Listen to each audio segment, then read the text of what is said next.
This is the Whimsy Farm Podcast. I'm Carolyn Crane. There's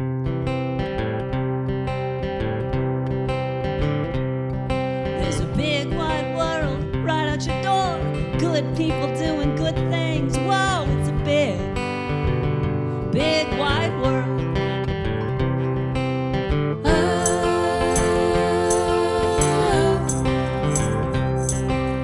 Now is the time.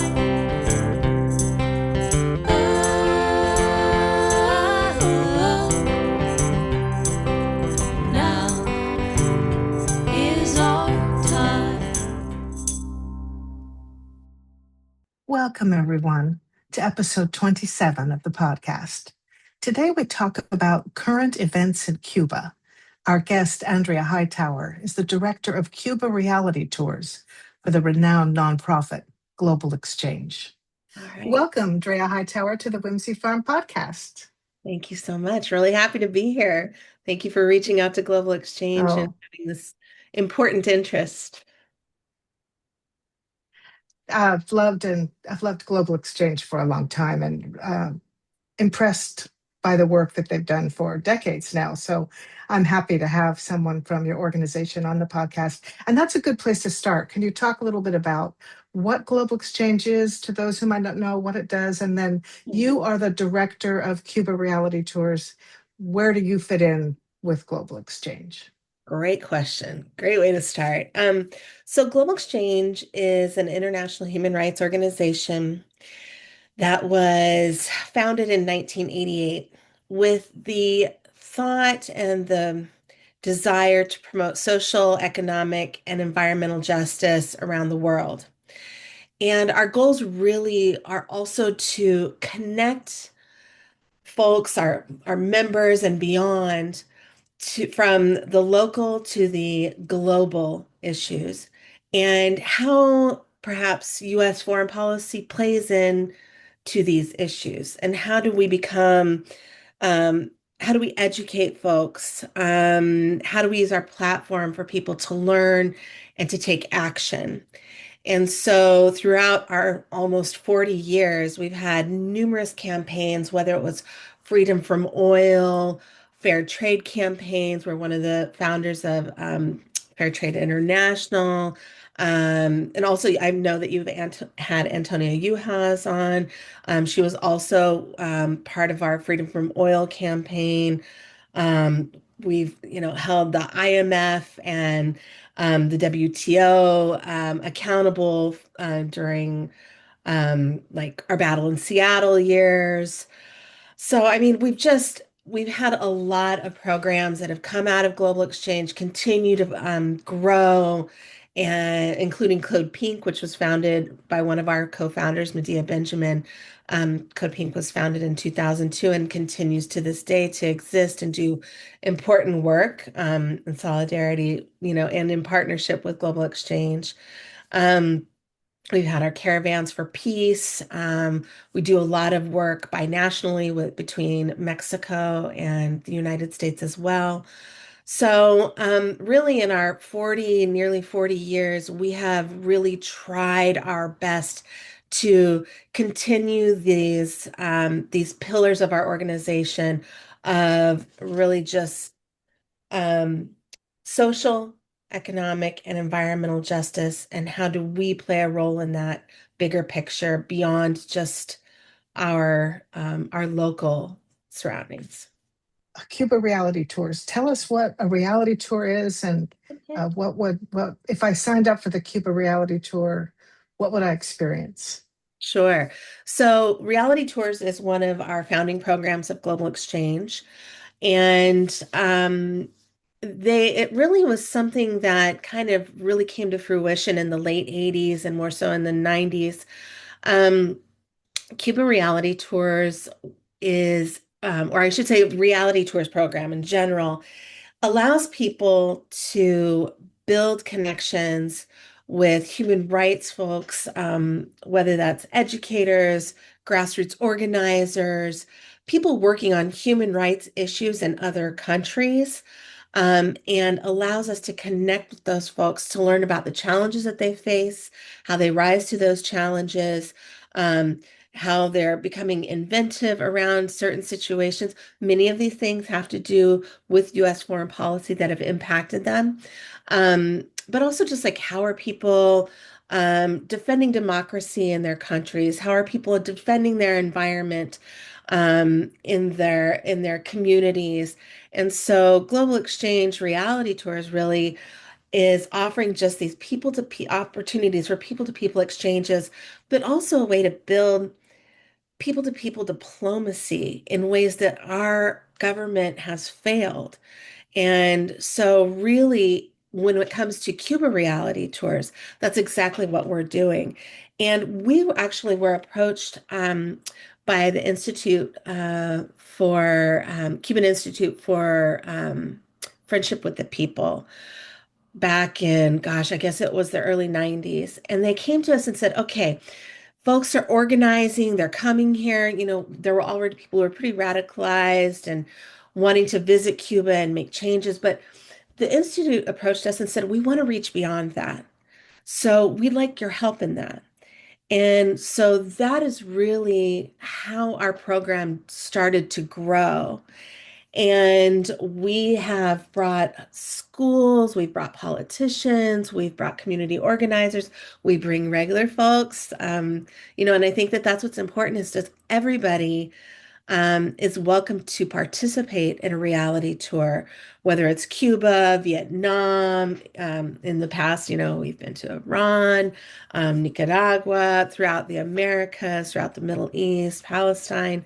Um, but what's really important is that people do take the initiative to learn from people on the ground, not from me, but actually learn from the people on the ground, from the communities that are faced with challenges and what they're doing to rise to those challenges. And what can we do when we get home with this information? What are the actions that we can take to change these situations or to educate people around us on what's happening? So, what does it look like? Say, for instance, we're talking about Cuba a little bit more specifically. What does it look like on a Cuba reality tour? So, the delegation, we call them delegations, are always led by a Cuban. So, I might go on a trip, I might co-lead, but really the trip is important because it's led by a Cuban who lives that reality every day. And our goal is that people have the opportunity to hear from different voices in Cuba, meet with community members, meet with people in their neighborhoods, learn from doctors, learn from educators, learn from economists, learn from the community project about what their day-to-day lives look like. So we will have, perhaps we'll have a visit with a polyclinic and you'll meet with the director of the clinic and they'll tell you about what are some of the wonderful things that they're doing for their community in that particular clinic? What are some of the challenges that they're faced with, especially, and they like to talk about historically, like what are some of the good times or some of the times that they've been able to thrive and to flourish. And what are some of the challenges that they've faced historically? And what does it look like now, given the crisis that Cuba is faced with? So that's an example of maybe a visit we'd have with somebody who's in the area of healthcare. Also, we'll meet with educators. They'll talk about the same thing, or especially some of their students who are differently abled or special needs or disabled. Um, what are the challenges that they face with in providing education to these different populations? And what is it that we can do? And one of the things right now, we've always asked for people to bring aid or gifts for these particular communities that we visit, whether it's notebooks, backpacks, school supplies, medical supplies, whatever it might be. But right now, given the crisis that we have, the needs are a little bit more specific. And so when we visit some of these communities, they'll talk about these are the things that we are in need of because the blockade has really impacted our ability to have access to these items and deliver care, deliver education, deliver food items to our community members. So you mentioned the blockade, and I want to really focus on that. But I'm hoping you can help me get some context of, let's say, Cuba during the years of Obama, the Obama era. What was it like? What was our relationship like? How were we helping or harming the Cuban people as compared to the Trump era and then most recently the blockade? Can you talk a little bit about what's been at stake here? What's been lost? Yeah, for sure. I mean, the first Obama term, we didn't see much movement on Cuba at all. During the second term, we really saw the changes. He really began to soften the relationship with Cuba. More diplomacy came into fruition. There was a discussion, right? And I think too, one of the things that's really interesting and that is not often talked about is that the Cuban government has, I mean, it has attempted to become more enlightened. They know that they're not perfect. They've made some challenge or changes um, to, you know, particularly the economy, private businesses. And this is something and like they recognize definitely that they needed to make changes in order to navigate the global economy, especially after the economic crash in 2008. So moving forward, the Cuban government recognized and the Congress recognized, okay, we've got to make changes. And I think that during the second Obama administration, they recognize that the Obama administration recognized, okay, Cuba is in a place where they know that they need to make changes. How can we meet them where they're at? And likewise. And so during that second term, you really saw private businesses flourishing and opening up.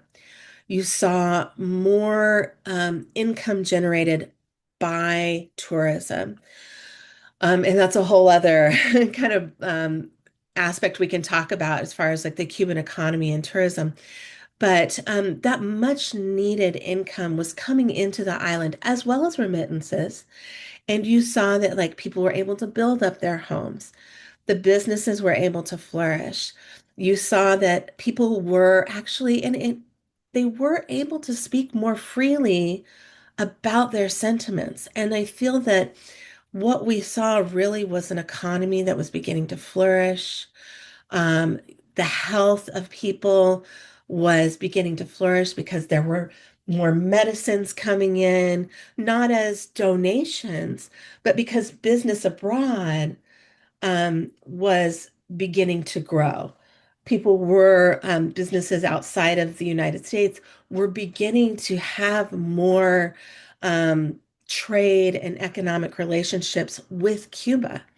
So when you have that, you have an economy that flourishes, you have a people that flourish, you have a workforce that flourishes. So it was a healthier time for Cubans in general. Now, um, then we have the first Trump administration and pretty much a halt to all of that had happened and had been undone in the second Obama administration. And while Trump didn't completely shut down travel to Cuba, he did tighten it up dramatically. And then also with that, all of these entities within Cuba that people were able to work with, hotels, businesses, etc. Um, Trump had tightened up this list and called pretty much it's like the forbidden entities that people were able to work with. And these are entities that, yes, were connected to the government. So, really, the goal of the Trump administration was to stop any type of income from reaching the Cuban government. So in the larger conversation there is around like the structure of the Cuban government, right? It does play a part in much of the economy. And so you do have like the military does have a business aspect to it. So they were running hotels, they were running restaurants. It was a way for them to generate income. And so essentially, Trump made it so that um, nobody could work with any of these entities anymore. So it leaves a very small group of, say, hotels that you could stay at. Some of these were some hotels that were like, say, these Spanish conglomerates that were operating. You could stay there up until this second now administration, but I don't want to skip over Biden. Um, so what we have essentially is like a strangle of the Cuban economy yet again, and especially through tourism, which has generally been the main income to the Cuban economy for years. And this is something that they recognize is a challenge that they didn't address early on, and was, it's a problem that the Cuban government did make tourism their main bread and butter. They recognize that now, but it's also something that's very difficult for them to move beyond. Now, let's talk a little bit about the Biden administration. Under Biden, we saw very little, if anything, movement around Cuba. For him to remove them off of the state sponsors of terrorism list right in his last days was a lovely gesture, but it was too little too late, unfortunately. And as we saw, once Trump came back into this term he's in now, reversed it right away. So basically, what has happened now under this administration is that things have been tightened up yet again. And then, and that list of forbidden entities has grown. So, whereas these, say, Spanish hotels that we were able to stay in before have now been placed on that list. And many other entities have been placed on that list, casas, businesses, and other hotels. So it begins to grow. And again, the number of hotels we can stay in and casas not so much, but like a little bit, has reduced in volume. So that makes it much harder for people when they visit Cuba under one of the 12 legal categories of travel to Cuba. It makes it harder because the hotels you can stay in um, are of a higher level, 5 star, and that does not necessarily make it accessible for everybody. Um, but on the other hand, we do have casas that we can stay in. And casas are a way to support the Cuban people because they are people, it is considered a private business. And so that is still money that is going directly to a Cuban. Is So that like Airbnb or like a bed and breakfast kind of yeah, situation? yeah, exactly. So casas particulares are homes that back in the day, they were really homes that Cubans would open up to visitors. It was kind of like an Airbnb or like a mini hostel. Visitors could stay there. They would have breakfast there. They would, have a private shower, et cetera, et cetera. And essentially, you were living with a Cuban family. You would have like your private room or maybe a private little apartment within the home that you would stay in. Now, fast forward to today, there are some casas, now we call them casas that are like this. But many of them now have been converted into like an apartment. So it is a casa you're not necessarily staying with the family, or their family might live there, but they may live like adjacent to the building. So it's still considered an Airbnb type of situation. Often breakfast is offered. It just, depends from place to place. But this is one of the solutions that we do have when it comes to accommodations in Cuba because we are still supporting the Cuban people they directly benefit from this income. And it's helping them with say, this is a private business enterprise. Um, Now, I guess given where we are with the current situation, we do have an escalation. A lot of this from the United States, from this administration, and a lot of this, unfortunately, and it's my personal opinion that it is quite a fear campaign. It's fear mongering, and it's do if you want to ask me if I think that the US will invade, um, my personal opinion is that I don't believe they will. That's my personal opinion. And we have to one of the things that's really important is that we must respect Cuban sovereignty. We must respect their right to exist as a sovereign nation, that their government exists as they do. Now, does it mean that we agree with them? It doesn't necessarily mean that. But what it does mean is that we need to stand in solidarity with the Cuban people during this time more than anything, because the US has had this policy of trying to isolate Cuba for so long.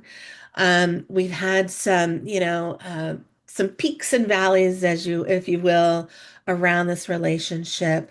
We've seen it grow and we've seen it, um, kind of take a step back and really dial back on those relationships. And so now, what's most important is how do we stand in solidarity with the Cuban people, beyond just respecting their sovereignty? And the way that we do that is by offering these delegations where we bring much needed humanitarian aid, and supplies to the Cuban people, when they are in a moment of absolute crisis.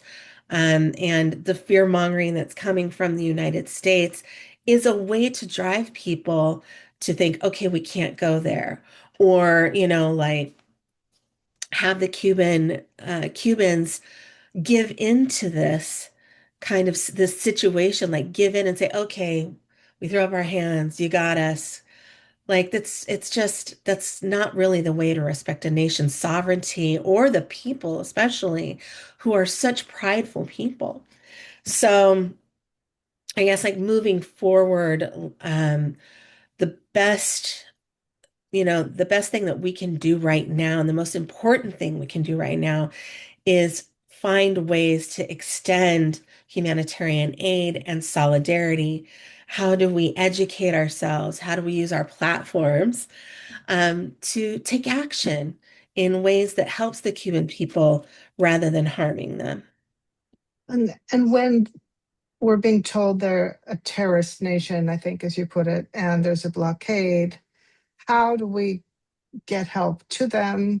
How do you safely navigate that for the people going to provide aid? Yeah, What aid are they in the most need of? Can you talk a little bit about that landscape? absolutely, absolutely. So one of our responsibilities at Global Exchange is that when we're bringing people to Cuba, that we absolutely follow the U.S. regulations that are in place.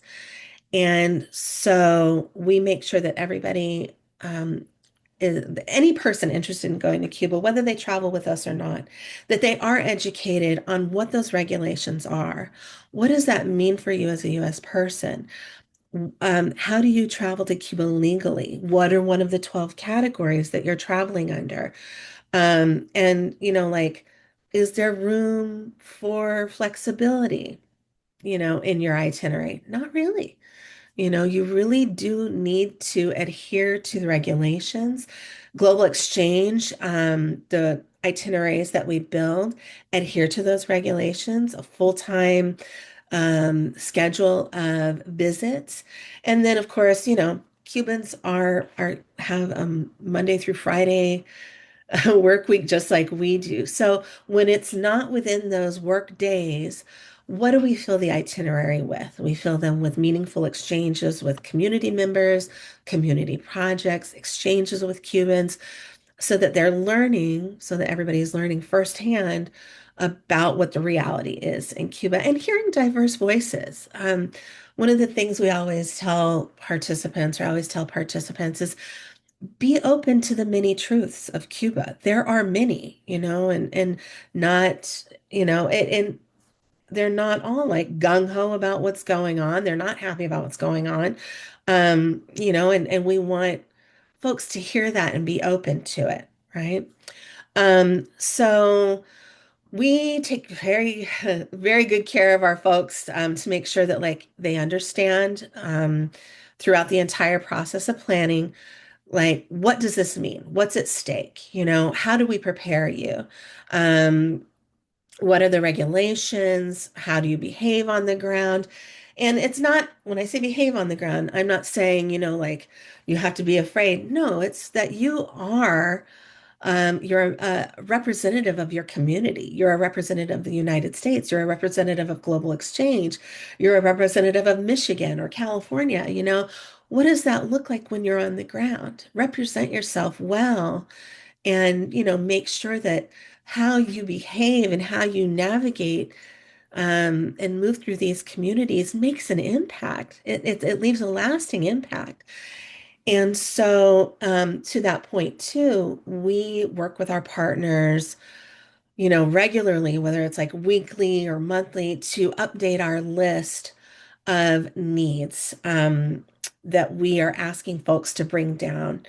Right now, given this crisis, the folks in Cuba are suffering with blackouts that can last beyond 24 hours. And so what does that look like? Well, it looks like, insofar as like how we're asking for aid, like we're, asking folks to bring solar powered lights. You can bring solar chargers, so like small solar panels, power banks, non-perishable food items, medicines, batteries, candles. We're entering a very, warm, moist season here in Cuba. So mosquito nets, mosquito repellent, vitamins, over-the-counter medications. These are some of the things that we're asking folks to bring that are much needed items, in addition to like hygiene items. I do also want to note that we have been very, very blessed. We have a Cuba Solidarity Hub that we've opened up in our office and an online platform where folks can make donations, where we have been able to use those donations to purchase cancer medications and ship them. It's purchased in Mexico and it's shipped through Mexico or brought from Mexico to Cuba for the oncology hospital there. Our first shipment that we brought was in March. We just had our colleague on the ground there in May, and when she visited to deliver that medication, the cancer medications, they said, since you were here in March, we have not received another shipment since then of medications. And there are 100,000 people waiting for surgery related to cancer in Cuba. 12,000 of those are children, children and infants. So we are extremely grateful to folks who've been able to donate so that we can obtain this medication in Mexico and then ship it or brought from Mexico to Cuba. Now that's a more larger scale, obviously, kind of humanitarian gesture. But what's very important is the smaller gesture too of like our delegations. We have folks who are bringing suitcases full of medications, of these supplies, Whether they're like adult diapers, children's diapers, these foods, these over-the-counter medications. All of these items are super important. Of course, cancer medication is, of course, important, but these day-to-day items that we can bring to the communities that we're visiting, these community projects, to these special needs schools, we're going to be visiting in this June trip. It's called a grandparents' house or a home for third age persons. And this is a place where people who are in their third age come there and spend their day. It's just like a day, a day center for our elders, third age folks, or the grandparents. And in these particular places, they have needs as well. So we can bring those much needed items to these projects and distribute them there. And it makes a huge difference. So these are the kind of things that on our Cuba Reality Tours, we're asking folks to help with. And it makes a huge impact on these communities that we're visiting. So tell me a little more about how often a reality tour visits Cuba. What are the logistics of getting there? Yeah. How many people are on the tours? Can you paint us a bit of a picture about what it's like? Absolutely. Okay. So I want to dispel this myth that we have to go through Mexico. It hasn't been that way for a long time. There are direct flights from Miami to Cuba. The number of flights have reduced, obviously, because of, well, of our current administration, but also petroleum. So, mostly they're American Airlines flights that are flying. They're not chartered. Some people are able to charter flights, for larger groups. Now, typically for our Cuba reality tours, we would have specific trips, like looking at, say, environment, sustainability, health, arts, and culture. We still have those trips. What we've done, though, right now is we've kind of put them on the back burner to have these solidarity trips, where we're getting a more broader view of Cuba, but also in through the lens of this current crisis and the needs that we need to help, or we're trying to help meet on the ground. So, right now we have a trip going in June. It's coming up. It's still open. People are welcome to join it. We have 4 folks that are signed up for that trip. Potentially another 2 other community members are wanting to join. Um, we do have an August trip that we are planning right now, and it is in conjunction with what would have been the 100-year birthday of Fidel Castro. And so we will have our own programming like we normally do, but then we're going to set aside a couple days for participants to participate in this kind of discussion. And really, it is the community members who will be holding this particular um, meeting, and people are invited globally. They'll be participating. They're going to be talking about the life and legacy of Fidel Castro and the pillars of the revolution and what he tried to instill in folks, into Cubans and beyond. And looking at that, but how do we carry out these kind of foundational ideas through solidarity in these years now and in the future? So we will take a few days for our participants to join that and participate in the dialogue and brainstorming and ideas around this. And then after those couple of days, we will continue with our own programming again and meetings. Then we have another trip that is scheduled for September, a solidarity delegation in September. And these are all about 8 days in length. Right now, I'm also working with my partners in Cuba to develop some shorter trips. So maybe like 6 days. And one of the reasons why we're trying to do these kind of shorter delegations is obviously because of the urgency of the situation right now there, but also we want these to be more accessible for people. for people of all backgrounds, of all economic backgrounds, experiences, etc. So making them shorter, we feel will give this opportunity to kind of like cast the net more wide for people to participate. Um, the logistics on this. Okay, so we talked a little bit about flights. Those go through Miami. Essentially, we have a partner that we work with, that folks can work with them. They don't have to, they can organize their own flights. We usually try to identify a group flight. We want folks to fly in on the same flight, not just because it's easier for us, but because around sustainability issues. We have a country that is super pressed for petroleum right now.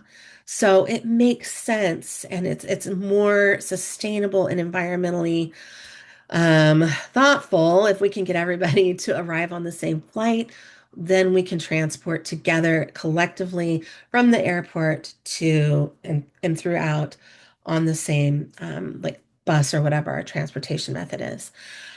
So we have folks meet in Miami, and then once we're on the ground, you're met by your Cuban guide, who's going to be your facilitator, English speaking guide. They're going to be your translator as well, and your driver. And then you will spend those days with them. And it's the program always includes accommodations, typically 2 meals per day, so always breakfast and usually lunch. Occasionally, depending on arrival time in the country, there might be dinner. It depends. And then there's always like our final farewell dinner. And that, that's our last chance to be together, to talk. We talk a little bit about what we learned, maybe what are our highs, what are our lows. And it's always a learning process too. No matter that we've been doing this for nearly 40 years, there's always room to improve and to learn. So it's always important for us to take that opportunity to see what are things we can do better? What would you like to see more of? And then how can you become more engaged when you come home? You've just created this kind of like these new friends, this kind of like family, if you will, because very much they will feel like family at the end of 8 days. You've just shared this very, impactful and powerful experience together. So how do we stay connected and not just with our friends here in the US, but like our friends that we've made in Cuba? And how do we take what we've learned and take action? So, that is kind of what the reality tour itself looks like. And logistically speaking, I will help prepare everybody for these trips. Once somebody registers, you'll see the trips posted online. I'm going to be continuing to post these trips through the coming weeks. You can go to the register here button on our website once you find whatever date works for you. And it will generate a page to me of your registration. And then I'll reach out to you and say, okay, Carolyn, thank you. I've seen you've registered. Here's our next steps. And from there, we will just remain in communication. It can seem kind of like daunting, like I'm traveling to Cuba. Oh my goodness, like, this is something we've heard about in the news. And, many people are like, I've dreamt about Cuba for, to traveling to Cuba and what it looks like since I was like, in college or many years ago or whatever. And so we want to make sure people feel comfortable, and that, we are like answering that interest, and any fears or any misconceptions about Cuba before we go. And then, we'll have, once you receive your welcome email, it has an orientation packet to help you prepare. Do I need to have any kind of shots? What should I be packing? What does the electricity look like? What kind of money am I going to use? I'm a vegan. How do I prepare for that? So, we try to help prepare everybody for this trip. And then what we'll do is we'll have a pre-departure like orientation Zoom call. And, we invite all of our participants to join that call. If you have loved ones who are concerned and just want to be on the call, they're welcome to join too. If, we do have like college students that travel with us and universities that travel with us.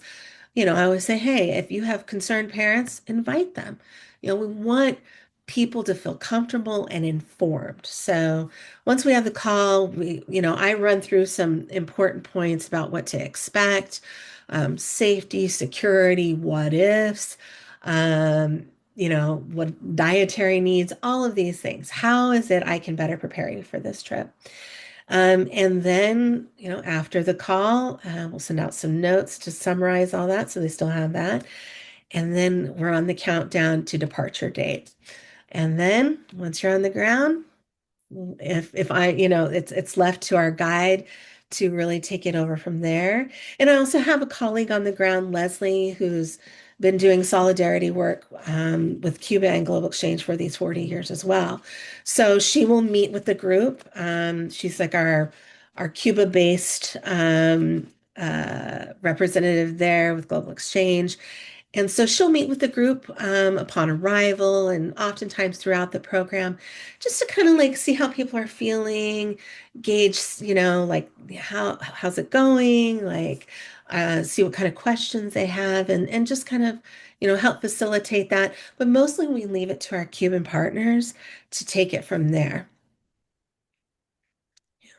That was a wonderful rundown. I have a clear picture of it now. But Yeah, I'm curious, has there been blowback from the Trump administration about it? I can imagine some of my audience saying, "How come they still get to do this? Why hasn't this been shut down by the yeah. administration?" Is there tensions around that? Are there tensions around that? Absolutely. In fact, over the weekend and this week, we heard a lot about it. And, there's a lot of misinformation in the media right now about this. There was a Nuestra America convergence that happened in March that, a lot of people organized, including Global Exchange, to bring aid, much needed aid to Cuba.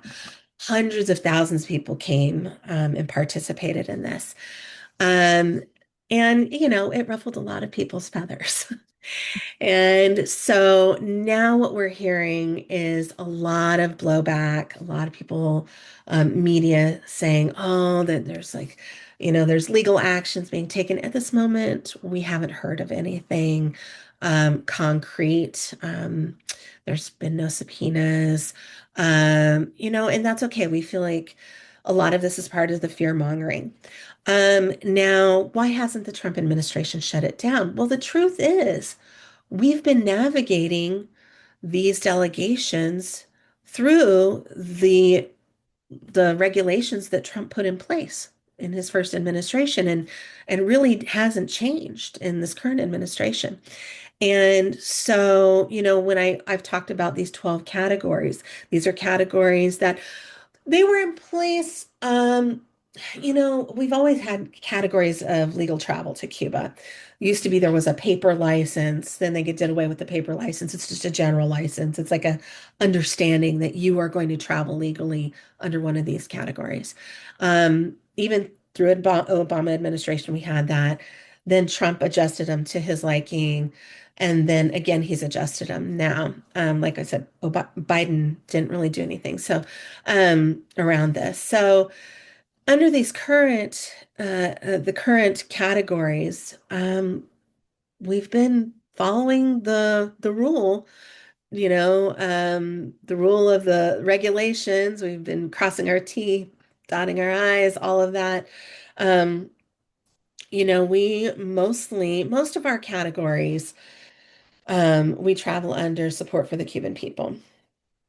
And there are different areas. There are like three sub areas that you need to qualify under that.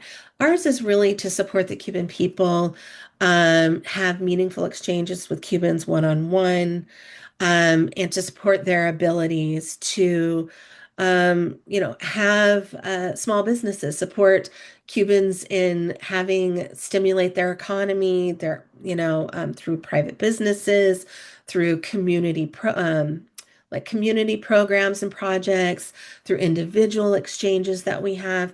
And so we really are following the regulations that Trump himself put in place. Um, and so and there are other categories too. Like for instance, if you're traveling with a university, then you have a different area that you are qualifying under because you're getting academic credit then.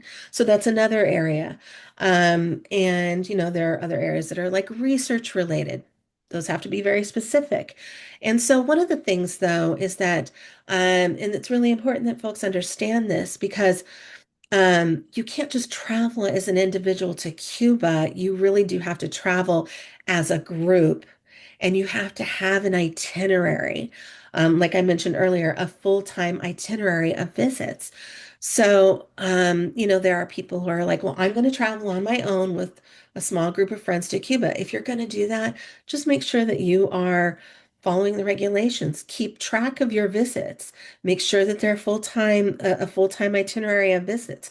Keep track of those in a journal. If you spoke with Jose about, what it's like for access of food, what it's like with blackouts, make notes about those things. Really, we want people to just be very mindful and careful that, if you do this at your own risk, but you should educate yourself. Look under the Office of Foreign Assets Control, U.S. Department of the Treasury, regulations on travel to Cuba, figure out how you're going to travel legally and what you need to do to protect yourself in these cases. And always hold on to your information for up to 5 years or more, which is required by um, the Office of Foreign Assets Control, U.S. Department of Treasury, but it's not necessarily spelled out there. So we want folks to be mindful of that as well. But back to your question is like we've really just been operating under what Trump put in place already.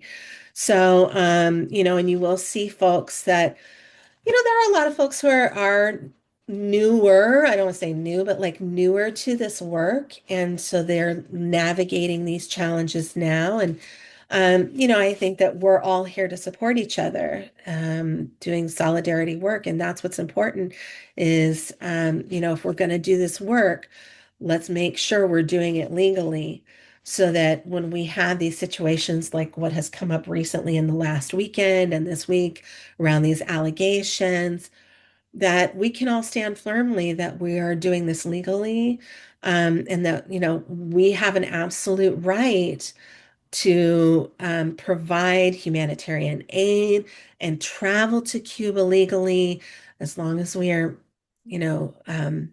working within these parameters. Thank you. Thank you. Well said.